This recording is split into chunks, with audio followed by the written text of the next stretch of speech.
Million dollar Asian development bank نے دیے ہیں، 250 سے 300 ملین ڈالر وہ ورلڈ بینک نے ان کو دیے ہیں، کہ کسی طریقے سے ریزروز ان کے اتنے رہ جائیں کہ جو 5 ہفتوں کی امپورٹس کے برابر ہوں، تاکہ کوئی چیز تو کشکول توڑنے والا ایک وہ وعدہ تھا آپ کو ڈاکٹر صاحب، وہ تو ختم ہو گیا. زیادہ جو افسوسناک بات ہے نا، جس پہ میں نے بیس کیا تھا اپنا آرٹیکل، کہ بھئی آپ نے اتنے جھوٹ کیوں بولے، آپ نے ویورز آفٹر ویورز آپ نے کیوں دیے، آئی ایم ایف والوں نے کیوں دیے. دیکھیں نا، آئی ایم ایف والے ڈاکٹر صاحب ڈے ون سے کہہ رہے تھے ہماری اکانومی جو ہے نا وہ ریڈ سے نکل آئی ہے، وہ اب اس میں وہ خطرات والی بات اس میں کوئی نہیں رہی.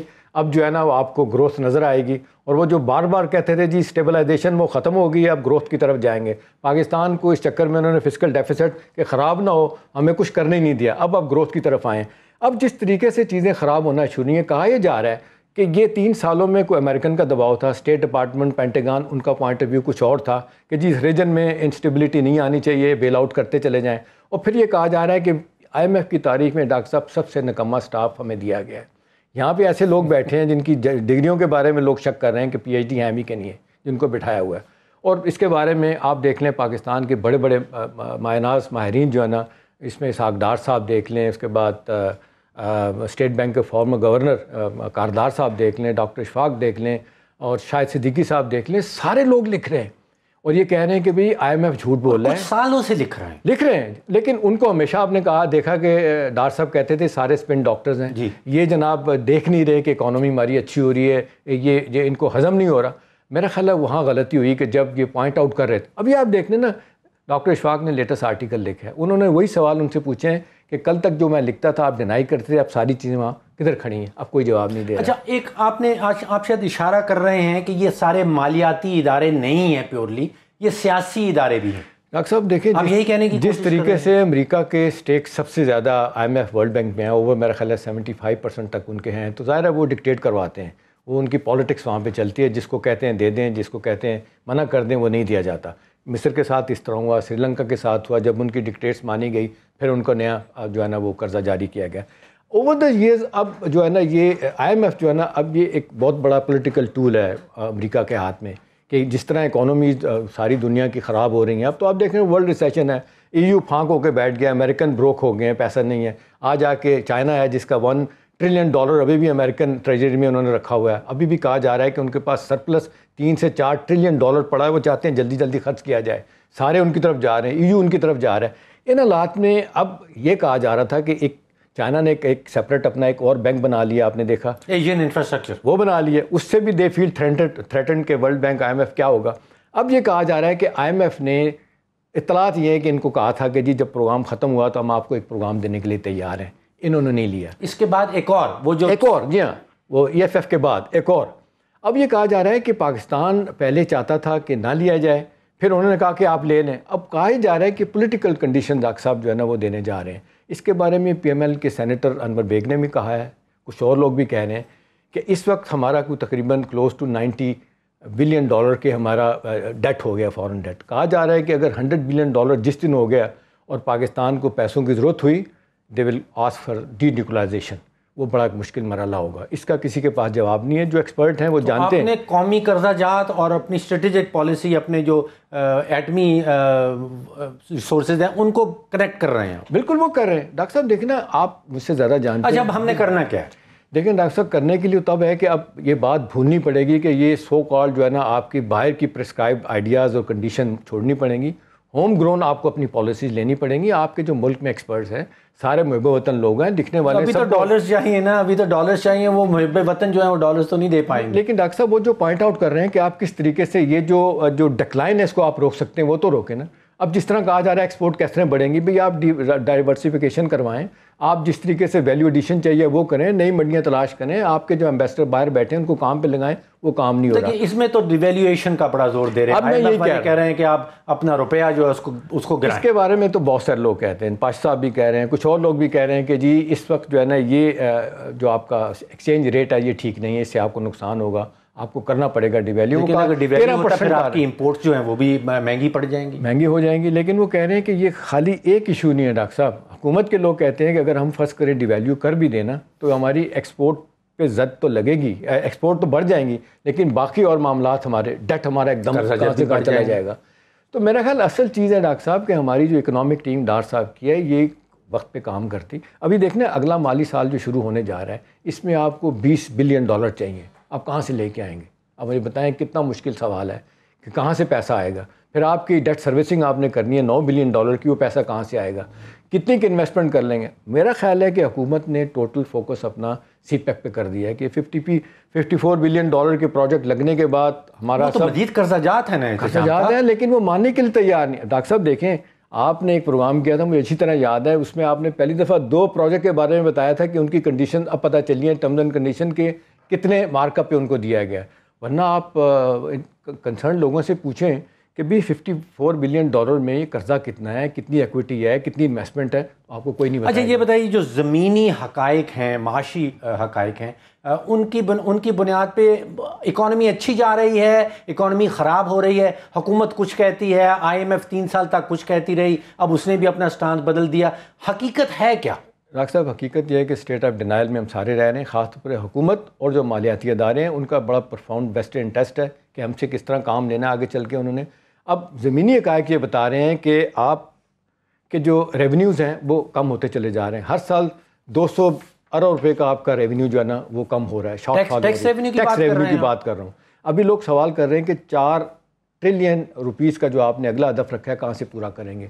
کوئی آپ دیکھ لیں نئی ریسورس موبلائزیشن نہیں ہے. جس طریقے سے انڈائریکٹ ٹیکسز کی بھرمار ہو گئی ہے, کوئی چیز ایسی ہے کہ جس پہ ٹیکس نہیں ہے. اب لوگ یہ کہہ رہے ہیں کہ بھی لوگ اس ملک میں ٹیکس دینے کے لیے تیار ہیں, ٹیکس دیتے بھی ہیں, کچھ میکانزم نکالیں, لیکن وہ بیٹھے بیٹھائے فیصلے کرتے ہیں کیا کرنا ہے کیا نہیں. لانگ ٹرم پالیسی ڈاکٹر صاحب کوئی نہیں بن رہی جس کے لیے ہم نے کیا کرنا ہے, ایکسپورٹ کیسے بڑھیں گی اس کی طرف کوئی نہیں جا رہا. بیلنس ہم پیمنٹ کرائسس ہمارے سر پہ کھڑا ہوا ہے, ہم کیسے اوائڈ کریں گے؟ کوئی پالیسی نہیں ہے, کوئی تھنک ٹینک نہیں جو بیٹھ کے بتائے. جو بتانا چاہتے ہیں ان کو کہتے ہیں. آپ لوگ پینما کے پیچھے پڑے ہوئے, وہ بیچاری حکومت کیا سوچے گی؟ لیکن ڈاکٹر صاحب جو کام ہے ان کے باقی لوگ ہیں, ڈار صاحب ہیں, باقی لوگ ہیں, ان کو تو کام کرنا چاہیے نا. دیکھیے جو اکنامک انڈیکیٹرز کہتے ہیں کہ اگر آپ نے اکانومی دیکھنی ہے کہ کس سمت میں جا رہی ہے تو اکنامک انڈیکیٹرز دیکھ لیں. ہم نے درآمدات کی بات کی, وہ بڑھتی چلی جا رہی ہیں, وہ بھی نیگیٹو ہے. ہم نے برآمدات کی بات کی, وہ مسلسل گرتی چلی جا رہی ہیں, وہ بھی نیگیٹو ہے. ہم نے قرضہ جات کی بات کی, وہ مسلسل بڑھتے چلے. تو ایسا کون سا انڈیکیٹر ہے جو پازیٹیو جا رہا ہے جس کی بنیاد پہ حکومت یا منسٹری آف اکانومی ہمیں؟ چلیے ڈاکٹر صاحب اس کا آنسر لیں گے بریک کے بعد, اس لیے کیونکہ پاکستان کی اکانومی کی جو ریل پٹری سے اتر گئی ہے, اس کو کس طریقے سے واپس لے کر آنا, اور اسپیشلی جو 3-4 سال تک بات کی جا رہی تھی, اب اس بات کو جب الٹ کر دیا IMF نے تو اس کا اب سد باب کیا ہوگا, اس حوالے سے بات کریں گے لیکن ایک بریک کے بعد.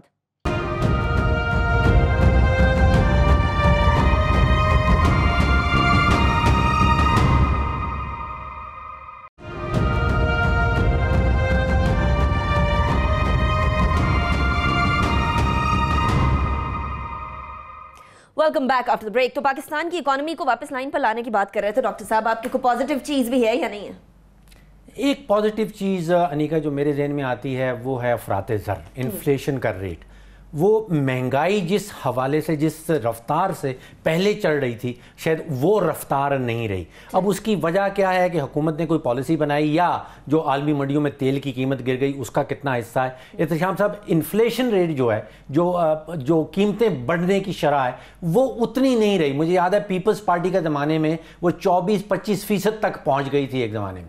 اب وہ کہا جا رہا ہے کہ وہ سنگل ڈیجٹ میں آ گئی. لیکن اکثر 2 چیزیں ہو رہی ہیں. ایک چیز جو بہت بری ہو رہی ہے نا وہ یہ ہے کہ حکومت پبلک سیکٹر ڈیولپمنٹ پروگرام آپ دیکھ لیں اب ختم ہو گیا ہے, کتنا 50% بھی ڈسپرس نہیں ہوا. ٹھیک ہے, اسی طرح سے صوبوں کو کہا جا رہا ہے کہ جی آپ سرپلس بجٹ شو کریں گے, سرپلس پیسہ دکھائیں گے, آپ پیسہ ہمیں واپس کریں گے. 30 جون سے پہلے واپس لے لیا گیا, پتہ بھی تک نہیں چلا.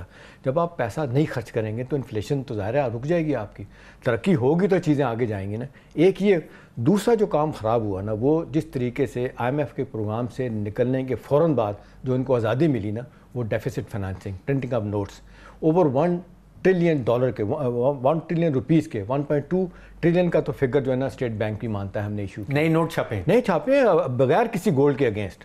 اب دیکھیں نا اس کی افراط زر پہ ڈیفینیٹلی اس کا فرق پڑا ہے, لیکن کاغذوں میں ریفلیکٹ نہیں ہو رہا, جس کو شاید کاردار جو سابق سینٹرل بینک کے گورنر اکانومسٹ ہیں وہ کہتے ہیں اکیڈمک ڈس آنیسٹی ہو رہی ہے. چیزیں جس پرائے میں جانی چاہیے وہ اس طرح نہیں ہو رہی ہیں. جو آپ کو فیکٹس اینڈ فگر بنانے والے لوگ آپ کے ساتھ بیٹھے ہوئے ہیں وہ ڈس آنیسٹ ہیں, خاص طور پہ بیورو آف اس میں جو اسٹیٹکس میں بیٹھے ہوئے ہیں. اور پھر یہی وجہ ہے کہ وہ کہہ رہے ہیں کہ بھی یہ آپ نے بیس لائن چینج کر دیا گروتھ کی. اگر آپ کہتے ہیں 5.5% آپ کا جو ہے وہ جی ڈی پی گروتھ ہے، اگلے سال 6% ہو جائے گا، وہ کہتے ہیں کہ جی اس کے فروٹس سامنے نہیں آئے، کوئی آپ نے جابس کریٹ کیے، پاورٹی آپ نے کم کی، کوئی انویسٹمنٹ باہر سے آئی۔ ابھی دیکھنا ڈاکٹر صاحب انویسٹمنٹ ہے ہی نہیں۔ پاکستان کی تاریخ میں جو آخری 2007-2008 تھا، $5.5 بلین فارن انویسٹمنٹ آئی تھی، اس کے بعد سے ایوریج نکالیں تو کہا جا رہا ہے کہ 900 سے $1 بلین کی آئی ہے۔ اس سال یہ کہہ رہے ہیں کہ بیرونی سرمایہ کاری نہیں ہے۔ اچھا، اسی ہفتے احتشام صاحب آپ نے دیکھا کہ وہ سنا گیا کہ نیشنل ڈیٹ جو قرضہ جات کی ڈیفینیشن ہے وہ بدلی جا رہی ہے۔ حکومت کہہ رہی ہے کہ ہمارے اوپر 18 ٹریلین روپیز کے قرضہ جات ہیں، آئی ایم ایف نے کہا ہے کہ نہیں 18 نہیں ہے، وہ 21 ہے۔ ڈاکٹر صاحب میں نے لکھا بھی تھا، یہ ایگزیکٹلی آئی ایم ایف پہلی دفعہ کو سچ بول رہا ہے، پتہ نہیں کس ڈر کی وجہ سے بول رہا ہے۔ اس وقت 21 ٹریلین روپیز کا آپ کا ٹوٹل ڈیٹ اور لائبلٹیز آپ کی اس وقت ہے، جس کو حکومت 18 ٹریلین کا نام دے رہی ہے۔ اور پھر یہ ڈیٹ ڈیفینیشن کی بدلنے سے کیا فرق پڑ جائے؟ دیکھیں جی، جب وہ بدلیں گے تو پھر یہی ہوگا کہ وہ اپنی مرضی کا فگر لے کے آ جائیں گے، تو پھر وہ کہیں گے جی اصل چیز تو یہ ہے، حکومت تو وہ اکنامک سروے میں وہ ریفلیکٹ کر جائے گی وہ چیزیں، وہ لوگ کہیں گے جن کو مانیں، لیکن لوگ نہیں مان رہے، جس کی وجہ سے لوگ ان سے اختلاف کرتے ہیں۔ یہ آپ کی بات ٹھیک ہے، آئی ایم ایف نے پچھلے 3 سال میں شاید پہلی دفعہ کہا ہے کہ جی آپ کی ڈیٹ کی فگر، قرضہ جات کی فگر غلط ہے۔ ڈاکٹر صاحب دیکھیں، ان کا ویسٹڈ انٹرسٹ ہے، مجھے کوئی شک نہیں ہے کہ وہ پاکستان کو دوبارہ سے اپنے پروگرام میں لانا چاہتے ہیں، اور پاکستان دوبارہ سے پروگرام میں جائے گا۔ ایز وی اسپیک آپ لکھ لیجئے گا، بڑی کوئی اچھی بات نہیں ہے۔ الیکشن سے پہلے، الیکشن کے بعد ہمیں جانا پڑے گا۔ اب دیکھیں نا، اب ڈاکٹر صاحب آپ کے ریزروز کہاں کھڑے ہیں؟ ٹوٹل $12 بلین کے ریزرو ان ہارڈ، اس میں اگر ٹرم میں دیکھے جائے تو ہے، آپ کتنا عرصہ اس کو چلائیں گے؟ آپ کتنا عرصہ؟ اب دیکھیں نا، جس طریقے سے 2 مہینے پہلے، 1.5 مہینے پہلے $500 ملین ایگزم بینک چائنا نے ہمیں دیا، اور جا کے ہم رو کے ہم سے لے کے آ گئے۔ اسی طرح ہم نے پیسہ، آپ کو یاد ہوگا نواز شریف کی دوسری گورنمنٹ نے جب فائنانس منسٹر تھے شوکت عزیز صاحب، سرتاج عزیز صاحب، تو $50 ملین اٹالین مافیا سے انہوں نے قرضہ لیا 30% کے اس کے مارک اپ پہ۔ جب ان کو ضرورت پڑتی ہے تو یہ کام بھی کر جاتے ہیں، تو اب یہ ہیپیزٹلی سارا کام۔ اچھا، آئی ایم ایف نے پہلا والا ہمیں ایکسٹینڈڈ فنڈ فیسلٹی وہ 6.2 بلین کی آپ نے بتائی، اب اگر نیکسٹ ٹائم ہم جائیں گے اس کے پاس تو پھر تو ہمیں اس سے بہت بڑا پیکیج چاہیے۔ بہت لوگ اس کو 10 سے 11 بلین کی فگر کی بات ہو رہی ہے۔ وہ جو پیپلز پارٹی کو 11.5 بلین کا آپ کو یاد ہے ملا تھا، پھر 5.5 بلین کے بعد ان کا پروگرام سسپینڈ ہو گیا تھا، کوئی کنڈیشنلٹیز پہ عمل نہیں کیا تھا۔ تو اب یہ کہا رہا ہے کہ 10 سے 11 بلین ڈالر کی ہمیں ضرورت ہو، کیونکہ ڈاکٹر صاحب فنڈنگ ریکوائرمنٹ اگلے سال کی $21 بلین کی بنتی ہے۔ سارے اسیسمنٹ آپ کر لیں، وہ آپ کہاں سے لے کے آئیں؟ $21 بلین کی، وہ کیسا پورا ہوگا؟ اس کا حکومت کے کسی آدمی کے پاس جواب نہیں ہے کہ وہ پیسہ کہاں سے لے کے آئیں گے۔ ہوم ریمیٹنسز آپ کی دیکھ لیں، ان سے آج کل جو سوال پوچھیں اس کے جواب میں سی پیک آتا ہے۔ دیکھیں نا ڈاکٹر صاحب، آپ کوئی سوال پوچھ لیجئے، جواب سے بات نہیں بنے گی۔ دیکھیں نا، آپ کی ایک کی جو آپ سیٹسفائنگ تھنگ تھی وہ آپ کی ہوم ریمیٹنسز تھی، جو $20 بلین کا ہدف اس سال کا تھا، وہ بھی پورا ہوتا نظر نہیں آ رہا ہے۔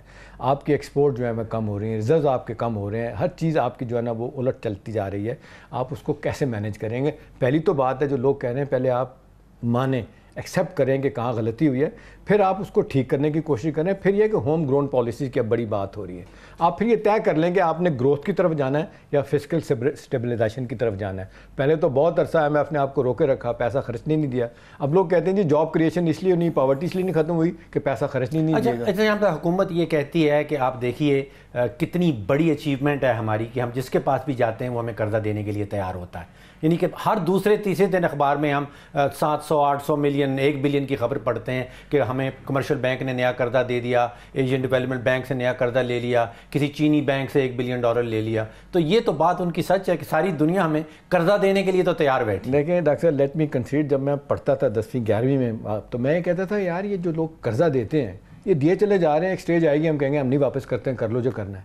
لیکن ایسا نہیں ہے۔ ابھی آپ دیکھ لیں کہ آپ گاڑی کی آپ قرضے پہ گاڑی لینا چاہتے ہیں نا آپ 3 سال کے، تو 3 سال کے آپ کو چیک پہلے سے سائن کر کے ان کو دینے پڑتے ہیں۔ یہ سیدھی سی یہ بات ہے۔ تو یہ جتنے انٹرنیشنل فائنینشیل انسٹیٹیوشن ہیں، یہ پرائیویٹ ادارے ہیں، وہ آپ کو قرضہ دیتے ہیں، دے میک شور کہ آپ نے واپس کیسے کرنا ہے۔ پھر ساری دنیا کو پتہ ہے کہ یار اگر ڈیفالٹ اگر آپ کا ہوتا ہے تو آپ فارغ ہو جائیں گے۔ اس سے بچنے کے لیے آپ پھر مجھ سے لیتے ہیں، میں آپ سے دیتا ہوں، پھر ان کو دیتا ہوں، اس طرح this is how you continue with this circle. لیکن حقیقت ڈاکٹر صاحب یہ ہے کہ ہم نے یہ ڈنگ ٹپاؤ کام جس طرح کیا ہے اس نے ہمیں بالکل اس وقت ایسی جگہ پہ پہنچا دیا ہے. اگر کوئی اسٹرانگ میجرز نہ لیا گیا ریمیڈیل تو میرا نہیں خیال کہ چیزیں ٹھیک ہوں گی. اور پھر ہمیں ڈیفینیٹلی وہ کیا ہے اسٹرانگ ریمیڈیل؟ دیکھیں ان میں تو ڈاکٹر صاحب سب سے بڑی تو بات یہ ہے نا کہ پہلے آپ طے کریں کہ آپ کا ریونیو کیوں نہیں بڑھ رہا.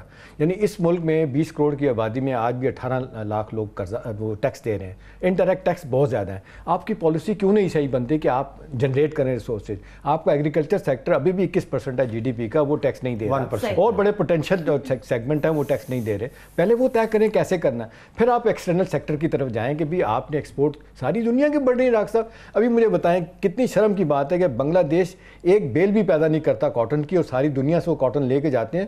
آج ان کی 45 بلین ڈالر کی ایکسپورٹس ہیں. ہم کہاں, اور ہمارے برابر تھی 5 سال پہلے. 5 سال پہلے کہاں تھے, اور اب ہم کہاں ہیں وہ کہاں ہیں. تشام الحق صاحب بہت شکریہ, آپ نے ہمیں جوائن کیا ہمارے شو میں. لیکن اتنا ضرور ہے کہ پاکستان کی اکانومی کو بہتر کرنے کے لیے تھوڑا سیریسنس کی طرف بھی جانا پڑے گا. ذرا ایک طرف تو ٹیکس کا مسئلہ ہم لوگوں کا سالو نہیں ہوتا, ٹیکس کی پراپر پالیسی سامنے نہیں آتی. جو پالیسی آتی ہے وہ ایسی آتی ہے کہ انڈائریکٹ ٹیکسز سے عوام کو لادے چلی جائیں, اور جہاں ڈائریکٹ ٹیکسز لگانے کی بات آتی ہے وہ لوگ آرام سے ٹیکس چوری کر کے نکل جاتے ہیں. دوسری طرف کرپشن ختم کرنے کی بات آتی ہے تو یہ کہا جاتا ہے کہ اگر ہر ادارے کے اندر کرپشن ختم کرنے لگ گئے تو پھر ادارے کا کام یا سسٹم جو ہے اس کے اوپر بڑا فرق پڑے گا. تو اگر واقعی میں اس پہ کرپشن پہ کام کرنے سے فرق پڑے گا تو شاید یہ فرق پڑ ہی جانا چاہیے. ہماری اکانومی کے لیے اب ڈیفینیٹلی کچھ نہ کچھ کرنا پڑے گا, کچھ پراپر میجرز لینے کی ضرورت ہوگی. بریک کی طرف جائیں گے, بریک کے بعد بات کریں گے کچھ پاکستان کے ٹیکس نظام کے حوالے سے.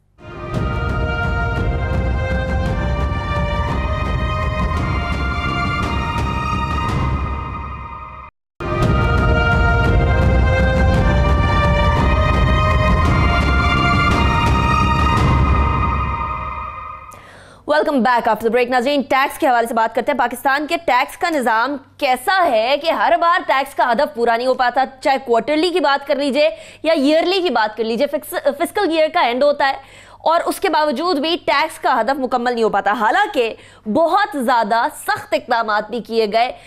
وہ ٹیکس جو ریٹرن کرنا تھا وہ بھی نہیں کیا گیا. پھر کمپنیوں کے بینک اکاؤنٹس بھی منجمد کر کے اس میں سے بھی ٹیکس نکال لیا گیا. ان کمپنیوں کے بھی جن کو ٹیکس نہیں دینا تھا, اس کے باوجود بھی ٹیکس کا ہدف نہیں پاکستانی جو ایف بی آر ہے وہ پورا نہیں کر پایا. کیوں نہیں کر پایا, اس حوالے سے بات کریں گے. ہمارے ساتھ ڈاکٹر فاروق سہیل کے ساتھ ساتھ محمد نعیم صدیقی صاحب بھی ہوں گے. چیئرمین ہیں sales tax, income tax and F B R affairs کے, Islamabad chamber of commerce and industry کے. بہت شکریہ نعیم صاحب, آپ نے ہمیں جوائن کیا. ڈاکٹر صاحب, اسٹارٹنگ فرام یو, یہ آخر ٹیکس کے نظام میں ایسی کیا گڑبڑ ہے کہ ٹیکس اتنا سارا, ہمارے بجلی کے بل دیکھ لیجئے ٹیکسی ٹیکس, گیس کے بل پہ ٹیکسی ٹیکس, ہر چیز خریدتے ہیں اس کے اوپر جی ایس ٹی ہے, پھر بھی کبھی بھی ایف بی آر اپنا لگتا ہے ایسا ہے کہ ایک مسٹرسٹ, ایک وہ شک و شبہات جو ہیں وہ ٹیکس دینے والے اور جو ٹیکس کلیکٹ کرنے والی ایجنسیز ہیں ان کے درمیان ہیں, اور وہ بڑھتے چلی جا رہی ہیں. وہ گیپ جو ہے وہ بڑھتا چلا جا رہا ہے. اب یہ اس سال میں ایک انوکھی بات ہوئی ہے کہ اتنے سارے اکاؤنٹس جو ہیں وہ منجمد کیے گئے ہیں, اور بڑی بڑی کمپنی کے, آپ اندازہ کریں کہ کے الیکٹرک اب پورے کراچی کو جو بجلی سپلائی کر رہی ہے اس کا اکاؤنٹ اچانک فریز کر دیا جاتا ہے. پاکستان ریلویز, یعنی کہ ان کے اکاؤنٹ فریز کرنے کی کیا وجہ ہو سکتی ہے؟ یہ کمپنیاں کہیں پاکستان چھوڑ کے بھاگ تو نہیں رہی. پاکستان ریلویز کا اکاؤنٹ فریز کر دیا, پاکستان ایئر فورس کا اکاؤنٹ فریز کر دیا گیا تھا. یہ انکم ٹیکس اتھارٹیز نے پاکستان ایئر فورس کا اکاؤنٹ فریز کر دیا کہ آپ نے ٹیکس نہیں دیا, آپ کا اکاؤنٹ ہم نے منجمد کر دیا. بھئی پاکستان ایئر فورس کہیں جا تو نہیں رہی, آپ ان سے ٹرسٹ پیدا کریں اور صحیح طریقے سے جو ٹیکس بنتا ہے وہ ان کے اوپر واجب ہے ان سے وصول کریں. پی آئی اے کا ٹیکس, پی آئی اے کا اکاؤنٹ منجمد کر دیا گیا. اسی طرح جو ہمارے بڑے بڑے ایکسپورٹر ہیں, اب ہماری 2/3 ایکسپورٹ جو ہے وہ کاٹن بیسڈ ایکسپورٹ ہے. تو وہ یا تو ایپٹما والے کرتے ہیں جو آل پاکستان ٹیکسٹائل مل ایسوسی ایشن والے ہیں, یا وہ گارمنٹس والے کرتے ہیں, جنرز کی کا بڑا رول ہے اس کے اندر, وہ ہوزری مینوفیکچر والے کرتے ہیں. اب ان سارے اداروں سے آپ بات کریں تو وہ کہہ رہے ہیں کہ ہمارے ممبران کے مسلسل اکاؤنٹ فریز کیے جاتے ہیں. پرپس کیا ہے ڈاکٹر صاحب, کیوں فریز کرنے کی کیا تک بنتی ہے؟ آپ جائیے ان سے ڈیمانڈ کریے, ان کو لیٹر لکھیے, نوٹس دیجیے, عدالت لے جائیے. اب ایک اس کا قانونی طریقہ جو آپ نے بتا دیا, یہاں یہ کہا جا رہا ہے کہ جو قانونی طریقہ بنتا ہے, آپ کو خط دیا جائے, آپ کو نوٹس دیا جائے, وہ ان تک وصول نہیں ہوتا ٹیکس پیئر سے. وہ پہلے ہی کہیں راستے میں پھاڑ دیا جاتا ہے یا ضائع کر دیا جاتا ہے, اور اچانک بینک کو نوٹس بھیج دیا جاتا ہے کہ ان کا اکاؤنٹ فریز کر دیا جائے. اب جب مالی سال شروع ہوتا ہے تو بجٹ کے دوران ان کے اوپر ان کو ایک ہدف دیا جاتا ہے کہ آپ نے اس سال 3,000 ارب یا 3,500 ارب کا ٹیکس اکٹھا کرنا ہے.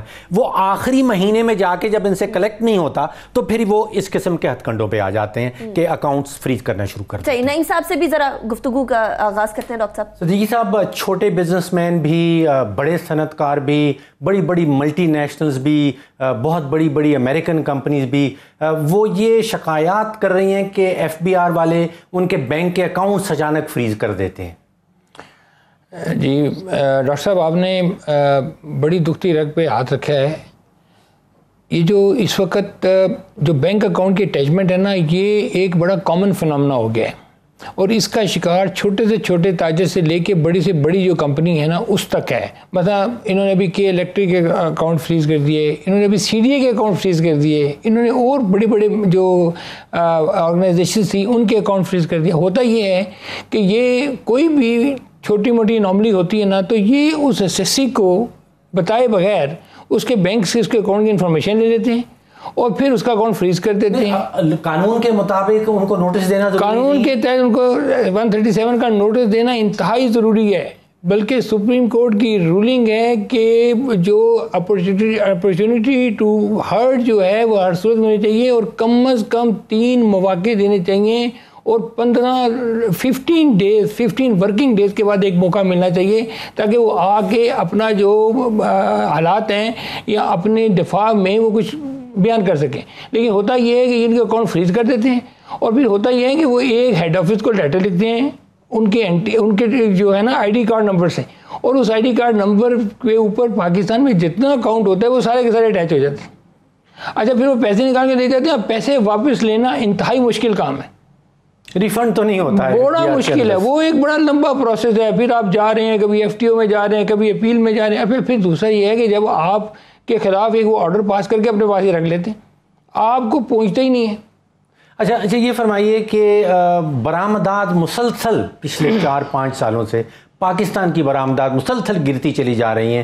25 ارب ڈالر پہ پہنچ گئی تھی کوئی 4-5 سال پہلے, اب ایٹ لیسٹ 20% کمی آئی ہے ان میں, 20 بلین ڈالر پہ پہنچ گئی. اور میرا خیال ہے کہ پاکستان کی تاریخ میں پہلے کبھی ایسا نہیں میں نے دیکھا کہ 4-5 سال مسلسل برآمدات گرتی چلی جائیں. اور ساتھ ہی ساتھ ایپٹما کے جو ممبرز ہیں اب یہ بڑے بڑے ایکسپورٹر ہیں, یہ پاکستان کی شاہ رگ ہے ایکسپورٹ کرنے والوں کی, یعنی کہ 2/3 تقریباً ایکسپورٹس ان کے تھرو ہوتی ہیں. پاکستان ہوزری مینوفیکچر والے ہیں, وہ بھی یہ کہتے ہیں کہ ہمارے ممبران کے اکاؤنٹ فریز ہو گئے ہیں. پاکستان کاٹن جنرز والے بھی یہ کمپلین کر رہے ہیں, پاکستان ریڈی میڈ گارمنٹس والے بھی یہ کمپلین کر رہے ہیں. سب سے بڑے اس میں جو ہیں کمپلین وہ ایپٹما والے ہیں کہ ہمارے بینک بھی فریز ہو, ہمارے بینک کے اکاؤنٹ فریز کر دیے جاتے ہیں. لیکن جی ایپٹما کو تو سب سے بڑا مسئلہ یہ ہے کہ ان کے تو تقریباً 300 بلین کا ریفنڈ ہی پڑا ہوا ہے گورنمنٹ کے پاس, ان کا ورکنگ کیپٹل ہی گورنمنٹ کے پاس پڑا ہوا ہے. یہ وہ سیلز ٹیکس ریفنڈ کی بات ہے, لیکن وہ ابھی بجٹ کے دوران بھی اعلان کیا گیا تھا کہ وہ واپس نہیں, وہ کوئی اتنے واپس نہیں ہوئے ہیں, وہ اعلان کی حد تک تو ہوئے ہیں.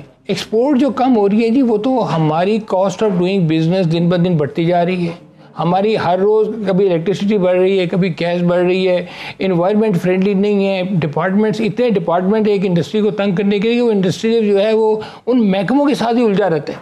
تو اس کی جو ایفیشنسی ہے نا, اس کا جو کام کرنے کا جو رجحان ہے وہ سارے کا سارا جو ہے نا وہ ان ڈپارٹمنٹ کی طرف چلے جاتا ہے. تو ڈاکٹر صاحب ایکچولی یہ ملک اس ٹیکس بیس پہ سروائیو نہیں کر سکتا, یہ بات اب بڑی کلیئر ہو گئی. تو حکومت بھی یہی کہتی ہے کہ اس ٹیکس بیس پہ نہیں کر سکتا, ہمیں زیادہ ٹیکسز تو کریں نا, لوگوں کو تلاش کریں, لوگوں کو ڈھونڈیں. دیکھیں اکراس دا بورڈ ٹیکسیشن جب تک نہیں ہوگی, جب یہ ڈسپیرٹی ان ٹیکسیشن ختم نہیں ہوگی, جب گیس اور چوری والے کو رعایت ملے گی اور جو صحیح کام کر رہا ہے وہ ان کے ساتھ مقابلہ نہیں کر پائے گا, تو خود بخود آپ کے ملک کا نظام گرتا جائے گا. اور پھر یہ جو ابھی آپ باتیں بتا رہے ہیں, ایکسپورٹ آپ کی جو ہے کم ہوتی جا رہی ہے, امپورٹ آپ کی بڑھتی جا رہی ہے.